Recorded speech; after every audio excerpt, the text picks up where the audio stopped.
오늘 읽은 본문의 말씀을 가지고 참된 믿음이라는 제목으로 함께 말씀의 은혜를 나누기 원합니다. 여러분, 참된 믿음은 무엇이냐? 여러분, 믿음이라는 것이 무엇입니까? 믿음이 아니고서는 하나님을 기쁘시게 할 수 없다 라고 성경은 우리에게 말씀하고 있는데, 그 믿음은 무엇입니까? 여러분, 하나님께서 하나님의 택하신 백성들에게 믿음을 주시는 이유가 무엇이라고 했습니까? 믿음의 결국은 영혼의 구원이라고 말씀하셨는데, 하나님께서 하나님의 택하신 백성들에게 믿음을 주시고 그 믿음을 통해서 행하시는 일이 무엇이냐? 그것은 한마디로 영혼의 구원을 얻기 위함인 줄 믿습니다. 믿음의 결국은 영혼의 구원이에요. 그렇기 때문에 이 믿음이라는 것을 통하여 하나님께서는 항상 우리에게 무엇을 이루어 가시느냐? 하나님의 구원을 이루어 가시는 것이에요. 그래서 사도 바울도 로마서에 오직 의인은 믿음으로 말미암아 살리라 함과 같으니라 라고 말씀할 때에, 믿음으로 살아간다는 것은 무엇이냐? 오직 하나님의 구원하시는 그 일 속에서 살아간다는 것이에요. 믿음으로 말미암아 믿음에 이르게 하나니, 하나님께서 저와 여러분을 택하여 불러실 때부터 하나님의 나라에 들어가기까지 항상 하나님은 이 믿음을 통하여 일하시는 줄 믿습니다. 아멘. 그래서 여러분, 저와 여러분에게 우리가 신앙생활을 한다고 할 때에 가장 중요한 것이 무엇이냐? 참된 믿음이에요. 참된 믿음은 무엇이냐? 한마디로 얘기하면 하나님께로부터 온 믿음이에요. 그러면 목사님, 거짓된 믿음도 있습니까? 예, 있죠. 그러면 거짓된 믿음은 어디로부터 온 것입니까? 이건 세상으로부터 온 것이에요. 마귀로부터 온 것입니다. 우리 자신으로부터 온 것입니다. 여러분, 그렇기 때문에 오늘 이 밤에 우리가 다시 한번 하나님 앞에 믿음을 회복한다고 할 때는요, 오직 하나님께로부터 온 그 믿음이 무엇인지를 우리가 바르게 알고, 그 믿음으로 말미암아 하나님의 구원이 저와 여러분의 인생 속에 이루어져 가도록, 그렇게 우리가 믿음으로 인도받는 것이 우리의 이 땅에서의 삶인 줄 믿습니다. 아멘.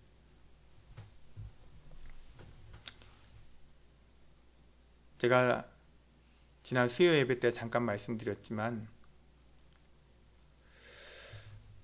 주일 예배를 마치고 난 이후에 또 계속해서 월요일, 화요일이 지나면서 갈수록 제 마음이 아주 혼돈 그 자체예요. 너무나 복잡하고, 정말 제가 뭔가 제 영혼에 초점이 제대로 맞지 않는 것 같아요. 그래서 멍하니, 왜 우리가 이 초점이 제대로 맞지 않으면요, 여러분들 아시겠지만 이 눈이 나쁜 사람은 안경이 없으면 살아가는 모든 일상의 삶이 멍하니 지나가요. 왜? 눈에 초점이 안 맞기 때문에. 우리의 삶은 육신이 전부가 아니라 우리의 정말 이 영혼을 주관하시는 하나님께서 우리의 삶의 주관자가 되셔서 우리의 인생을 인도해 가신다고 할 때에, 이 하나님과 우리 사이에 이 영적인 초점이 맞아야지 하나님 앞에 우리가 바르게 인도함 받을 수 있는데, 뭔가 저에게 이 초점이 안 맞는 것 같아요. 그래서 여러 가지 혼돈하고 마음에 그런 공고한 일들 속에 하나님 앞에 이제 기도하는 그런 시간을 갖게 되어졌는데, 지난 수요 예배 때 제가 이 사무엘하 15장 말씀을 함께 은혜 나누면서 하나님께서 제 마음에 다시 한번 깨닫게 하시고 확인시켜 준 것이 무엇이냐? 다윗이 그 아들 압살롬에게 반역을 당하지 않습니까? 그래서 다윗 인생에 전무후무한 일이 일어나는데 다윗이 도망을 가요. 그때도 말씀드렸지만 물론 다윗이 사울 임금을 피해서 도망갔던 적이 있습니다. 하지만 그때하고 달라요. 이 다윗이 아들 압살롬을 피하여 도망가는 그것은요, 사울 임금을 피하여 도망가는 그러한 차원의 일이 아닙니다. 그런데 이 다윗이 압살롬을 피하여서 도망할 때에 그의 마음에 어떠한 중심으로 하나님 앞에 인도받느냐. 오늘 이 본문에도 그렇지만 우리가 읽은 이 본문 속에 다윗이 그 도망하는 그 걸음 속에 오늘 이 베냐민 지파, 이 사울 집안에 이 시므이라는 자가 나와서 이제 다윗을 저주하지 않습니까? 그래서 뭐라고 합니까? 아까 우리가 읽었던 8절 말씀에 보니까 사울의 족속의 모든 피를 여호와께서 내게로 돌리셨도다. 그러니까 사울 임금을 이어서 원래 그 사울 집안에서 왕이 나와야 되는데 다윗이 왕이 됐단 말이에요. 그렇기 때문에 그를 이어서 내가 왕이 되었으나 여호와께서 나라를 이제 내 아들 압살롬의 손에 넘기셨도다. 보라, 너는 피를 흘린 자이므로 화를 자초하였느냐 하는지라. 이렇게 다윗을 저주하는 것입니다. 그런데 우리가 오늘 읽지 않았지만 그 뒤에 가면 10절 말씀에 다윗이 그 시므이의 저주를 들으면서 무엇이라고 말하느냐. 10절 후반 중간에 보면 그가 저주하는 것은 여호와께서 그에게 다윗을 저주하라 하심이니 내가 어찌 그리하였느냐 할 자가 누구겠느냐. 그러니까 시므이를 향하여서 네가 어찌하여 나를 왕을 저주하느냐라고 말할 자가 누구겠느냐. 왜? 여호와께서 그를 통하여 다윗을 저주하라 하셨다면 누가 시므이에게 그것을 하지 말라고 하겠느냐 이거예요. 여러분, 이 다윗의 오늘 이 믿음이 저는 하나님께서 이 다윗에게 허락하시고자 하는 정말 그러한 참된 믿음인 줄 믿습니다. 아멘. 여러분, 아브라함에게 아들이 없었죠? 하나님께서 아브라함을 75세에 불렀습니다. 그리고 그에게 아들을 주겠다고 말씀하셨어요. 하나님께서 아들을 주시겠다고 그 나이가 75세가 되어졌어. 더 이상 자녀를 낳을 수 없는 그 아내 사라도 어떻게 되었습니까? 경수가 끊어졌어요. 육신적으로는 아이를 낳을 수가 없어요. 아이를 낳을 수 없는 중에 하나님께서 말씀하여 주셨으니 아이를 낳을 것이라고 믿는 믿음도 참 귀한 믿음입니다. 맞습니까? 얼마나 귀한 믿음이에요. 하나님이 내게 말씀하여 주셨으니 그 말씀대로 이루어질 것을 믿는 것도 너무 귀한 믿음이죠.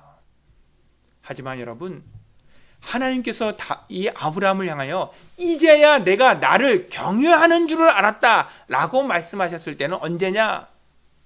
하나님께서 다윗에게 그 100세에 허락하신 그 자녀를, 이삭을, 그 독자 이삭을 번제로 드리라고 할 때에 이제 그 아브라함이 그 아들 이삭을 모리아 산에서 번제로 드리고자 칼을 들어 그를 죽이고자 할 때에 아브라함아, 아브라함아, 이제 내가 나를 경외하는 줄 알았다. 하나님께서 아브라함에게 응답하시고자 하는 참된 믿음이 무엇이냐? 아들이 없는 자에게 아들을 주실 것을, 그 약속의 말씀을 믿는 것도 귀한 믿음이지만 이제 그 아들을 도로 찾아가신다 할 때에도 기꺼이 하나님 앞에 그 아들을 내어드릴 수 있는 것이 참된 믿음인 줄 믿습니다. 아멘. 왜? 아브라함에게 어떠한 믿음이 생겨졌느냐?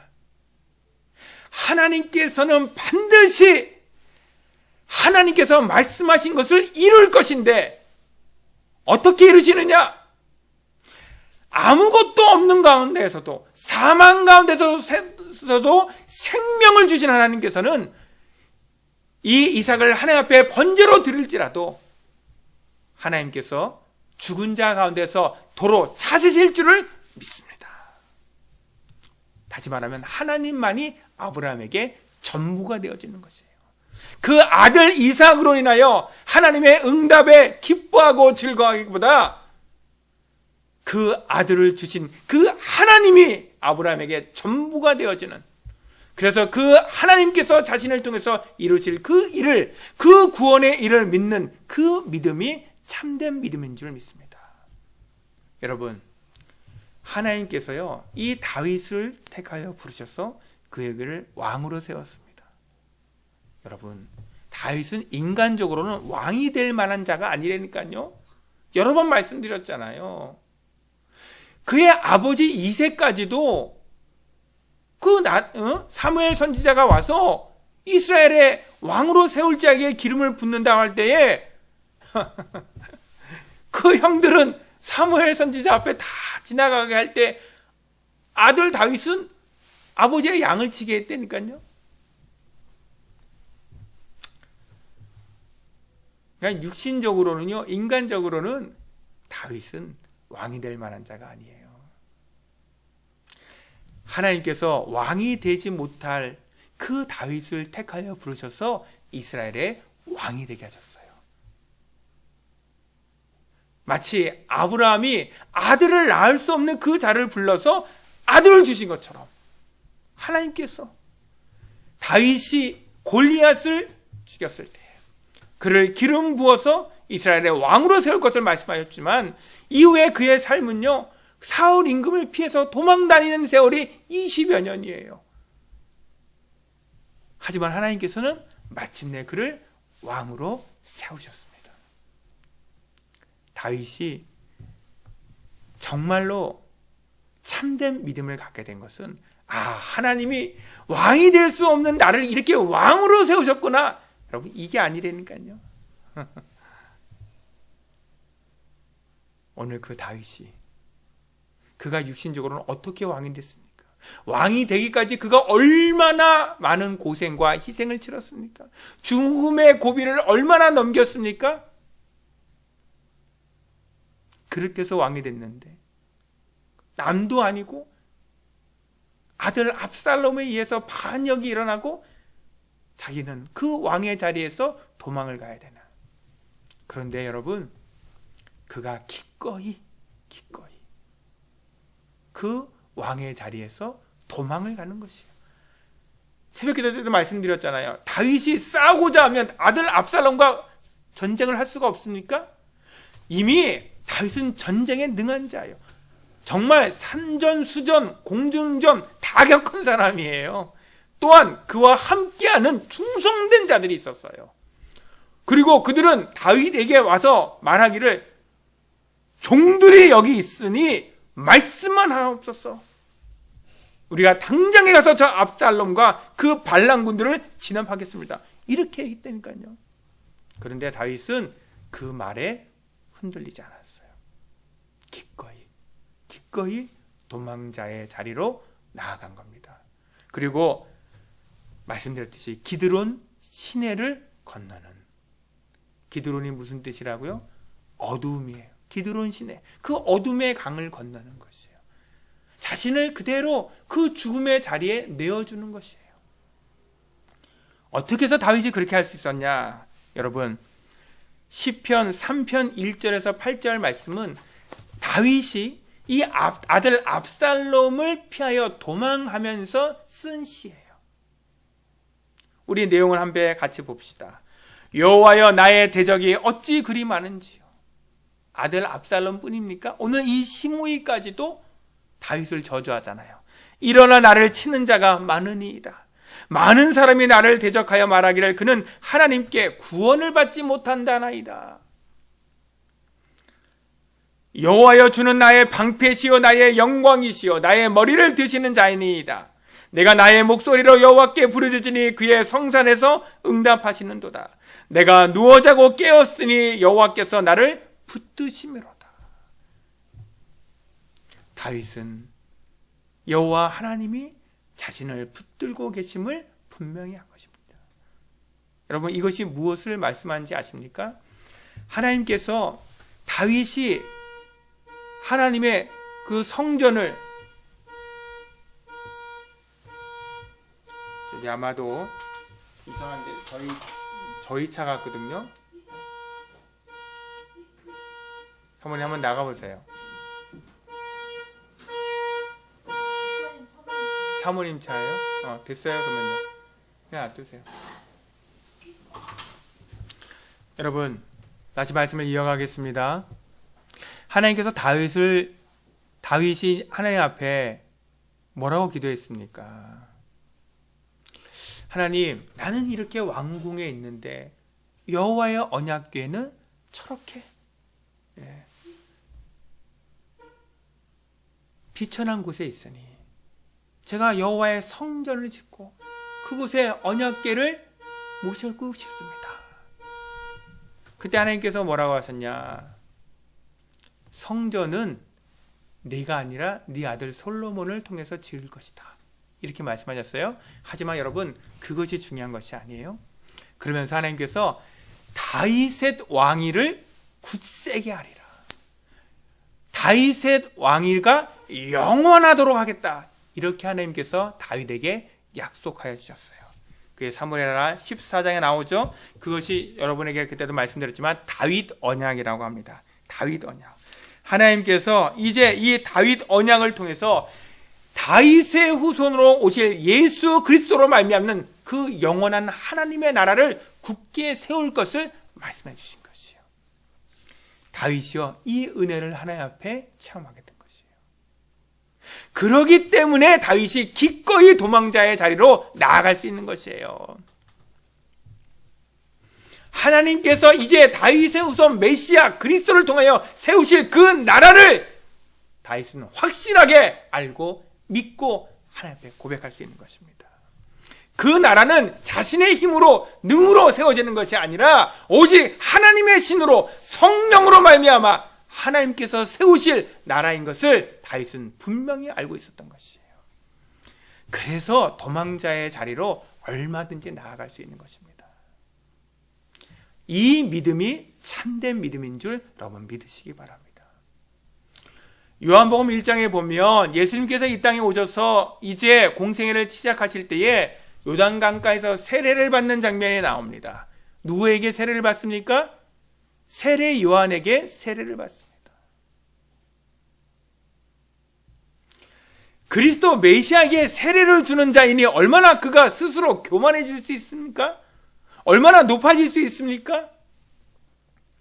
그 세례 요한을 따르는 자들이 얼마나 많았고 그를 통해서 나타난 역사가 얼마나 컸냐? 유대인들이요, 그에게 와서 뭐라고 물어보느냐? 제사장들이 그에게 와서 뭐라고 물어보느냐? 당신이 그리스도시냐라고 물어봐요.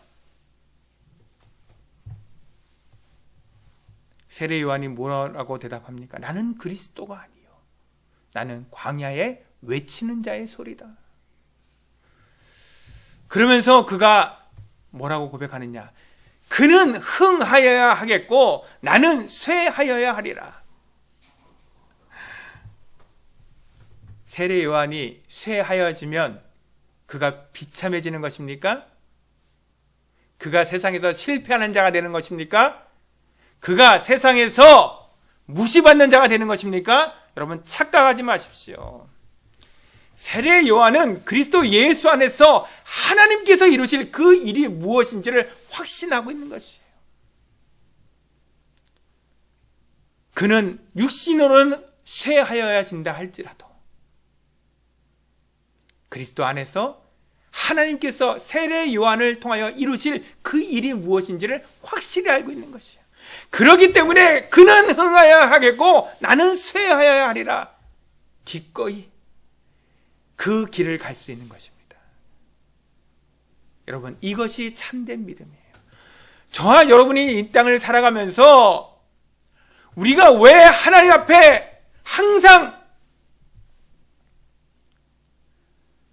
이 세상의 일로, 육신의 일로 고통하며 좌절하며 그것 때문에 시험하며 그것 때문에 서로 갈등하며 다투며 분쟁하느냐? 다른 것 때문에 그런 것이 아니에요. 하나님께서 하실 그 일에 대해서 우리가 그만큼 가리워졌기 때문이에요.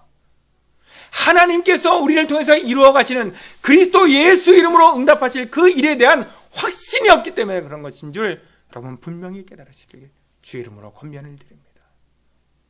하나님께서 우리를 통해서 행하실 그 일을, 그 구원의 일을 우리가 확실히 알고 믿는다면 우리는요 기꺼이 오늘 다윗과 같이 도망자의 자리에도 나아갈 수 있는 것이고, 아브람과 같이 내 독자 이삭, 하나님께서 분명히 알죠. 네 사랑하는 독자 이삭, 내가 그토록 사랑하는 그것까지라도 마치 향유 옥합을 깨뜨리는 여인과 같이 주님 앞에 내어드릴 수가 있는 것이에요.